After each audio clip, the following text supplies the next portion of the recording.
ध्रुव जी मन में सोचने लगे, अभी भजन तो किया ही नहीं, और शेर का 2 शेर हो गया, और कहाँ तो गोद में बैठने लायक नहीं थे, और बिना भजन की आधा राज्य मिल रहा है, और पूरा भी मिल जाएगा तो भी क्या है, अब हमें लौटना तो नहीं है, अब तो राम जी का दिया हुआ ही लेंगे, मनुष्य का दिया हुआ नहीं लेना है।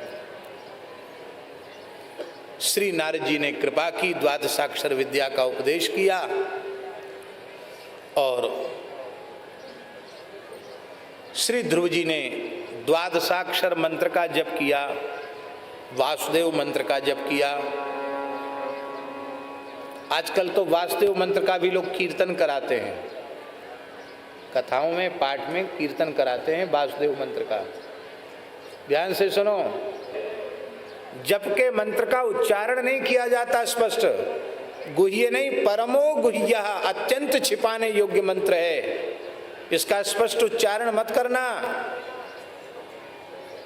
ये जप का मंत्र है। हम लोगों ने मंत्रों की ऐसी दुर्दशा कर दी, वैदिक लोग जब वेद पाठ के क्रम में गायत्री मंत्र आता है तो ओम भूर्भुवः स्वः इन व्याहृतियों का उच्चारण करके फिर मौन होकर केवल स्वर लगाते हैं, गायत्री मंत्र का उच्चारण नहीं करते हैं, क्योंकि गायत्री मंत्र कीर्तन का मंत्र नहीं है, उच्चारण का मंत्र नहीं, वो जप का मंत्र है। अब ढोल मजीरा बजा के लोग गायत्री मंत्र का कीर्तन करते हैं,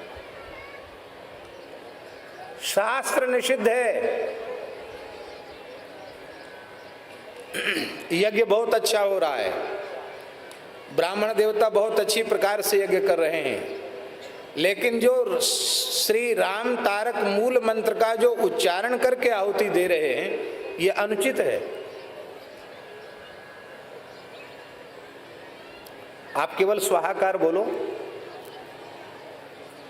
जो मंत्रराज श्री राम तारक षडक्षर मंत्रराज हमारी पूंजी है, हमारी निधि है, गुरु मंत्र का किसी को भी श्रवण होना नहीं चाहिए, और उसको हम उच्चारण करके बोल रहे हैं, ये अनुचित है।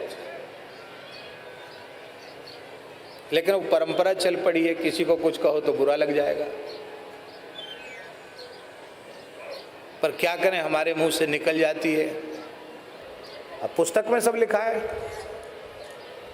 पर पुस्तक की लिखी हुई विद्या पुस्तक में ही सीमित रह जाती है। गुरु परंपरा से प्राप्त जो विद्या है वही विद्या काम आती है।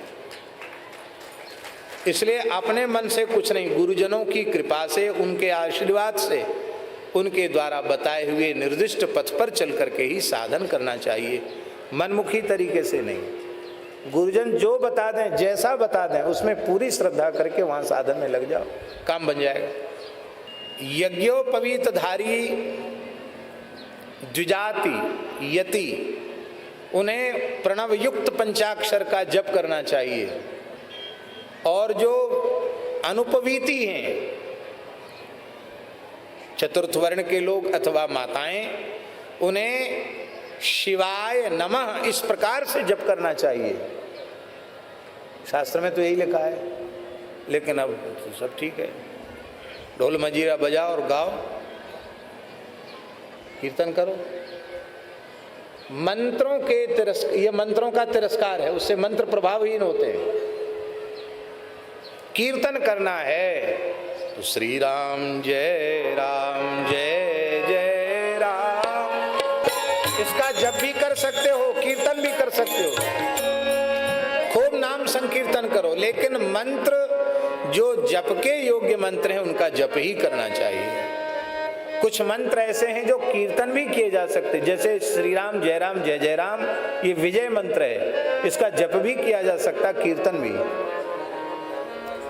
सीताराम सीताराम जब 22 साल से यहाँ हो ही रहा है, जप भी किया जा सकता है, कीर्तन भी किया जा सकता है।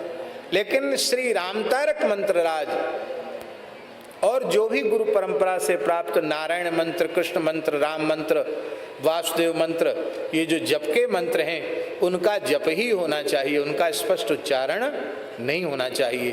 भागवत जी में लिखा, विधि पूर्वक द्वादशाक्षर मंत्र का जप करे तो 7 रात्रियों में ही आकाशचारी सिद्धों का दर्शन होने लग जाता। भागवत जी में लिखा है।